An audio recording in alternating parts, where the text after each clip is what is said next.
So the New Zealand government is proposing a significant change to the vehicle inspection regime. They want to reduce the frequency of warrant of fitness, the old WoF, and the certificate of fitness checks in certain vehicles. Under the new proposal, vintage light vehicles over 40 years old and private motorhomes will require annual inspections instead of the current 6 monthly checks, so once a year. Transport Minister Chris Bishop highlighted that owners of vintage cars tend to maintain their vehicles well, with higher pass rates during inspections compared to those, the non-vintage vehicle. He emphasised that the existing law is outdated and that the proposed change aligns with common sense. Advocacy groups have welcomed this proposal, noting that it addresses long-standing concerns, including the Automobile Association. Their principal policy advisor, Terry Collins, supports the move, but suggests that the government should also consider a more comprehensive review of the inspection system. And he joins me now. Terry, good afternoon.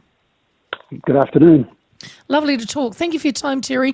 So you agree with this current proposal the government's putting forward? Around the vintage cars, it makes sense. Look, I've got a number of friends who've got cars and they look after them, so I know firsthand what it's like. Many of them have multiple vehicles. I call them garage queens. The things that love sometimes more than their partner.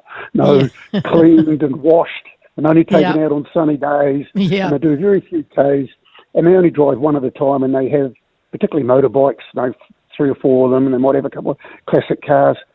These are really expensive assets, actually. Some of these vintage cars are worth $100,000, that kind of money. And so you know that the people are going to keep them well insured, well maintained, they groom them, they clean them, and anything goes wrong with them, they fix them. And so this idea that these cars that are probably the most loved have to have the most rigorous inspections just doesn't seem to be sensible. So I think a good... What about motorhomes? They're not old. A lot of them can be quite new, actually. How come do you think they fall into this same category?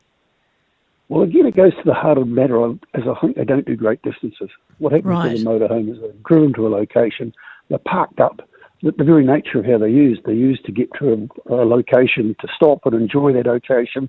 It's no real advantage to be driving it everywhere and not enjoying the actual features that you got with you. So that really goes to the heart of what we're asking the government to do, is to actually have a good look at the regime now and move all the light fleet, cars and motorbikes, to a distance-based system, because distance is a better indicator of the wear and tear on a vehicle, not the age of a vehicle. Now, I've got a motorbike that I have to get tested every 6 months, and because it's only got 2 tyres, make sure they're the best tyres, everything's maintained on it. I do the same for my car, but my car, it's every 12 months, and the only difference is the age of the vehicle. Now, I do a lot less kilometres on my bike. I'm a bit of a fair weather rider in the summer, doing a little bit of commuting right now, but no, that's fine. So with all the wear and tear, particularly most of the failure rates for the warrants is around tyres. And we know around about every 40,000 kilometres, that's about how long tyres will last.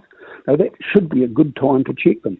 So if you imagine, why do we treat a vehicle that may be left in a garage of a particular age, does hardly any kilometres per year, but has to be inspected every 6 months, to a vehicle that could be brand new, has a 3-year inspection regime, but is travelling 20,000 kilometres a year, and so it could be have 60,000 Ks on the clock before it has to go back for its warrant again. It just seems to be crazy. I like the idea. Does the AA have evidence that supports the idea that mileage is a stronger indicator of vehicle safety risk than age, or is it just a common sense call? Well, it's a bit of common sense, but it's also knowing what's previously been announced by the government. The previous minister, Simeon Brown, announced he wanted to move all vehicles, regardless of their fuel type, to a distance-based road user charge system. So instead of paying your fuel excise duty on petrol, which is currently around about 70 cents, they're coming into difficulty because modern cars are more efficient. So even though they may be travelling the same amount of kilometres, they're going to get less revenue because the vehicles are using less fuel. So they kind of used fuel as this proxy for distance. If we move a road user charge system to distance, well, that system can be used for doing the warrant of fitness and certificate of fitnesses. It can also be used for our ACC levy, which is based on, particularly, I know it's a bugbear with motorcyclists, by 2027, if you've got a bike over 750 cc's, you'll be paying just over $1,000 to register your bike, of which most of it's ACC levy. Now, if you're doing it and they pay for multiple bikes. So if you've got 5 bikes, you've got to pay the same amount, even though you only ride once. So by moving it all to distance, paying your road user charges by distance, getting your warrant inspected by distance, paying your ACC by distance, because really that's the proxy to risk. How far you travel is your exposure to risk. Then you can also, if you move to telemetrics in the future, you could be doing your congestion charging or even your tolling. It's all built on that one system, and we do it by the distance. Yeah, Terry, would that hit your haulage companies harder, companies that do drive up and down the country, which could in turn then be pushed on to consumers? One of the reasons they have road user charges is to actually pay for the roads and your maintenance. Those people that are doing all that mileage, particularly the larger trucks, are the ones doing all the damage.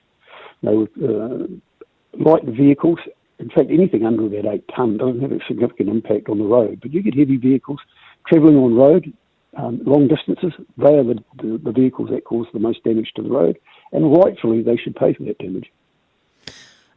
But and that's okay, I suppose. But what would it reflect? They pay for it, but in the long run, we pay for it. Would it?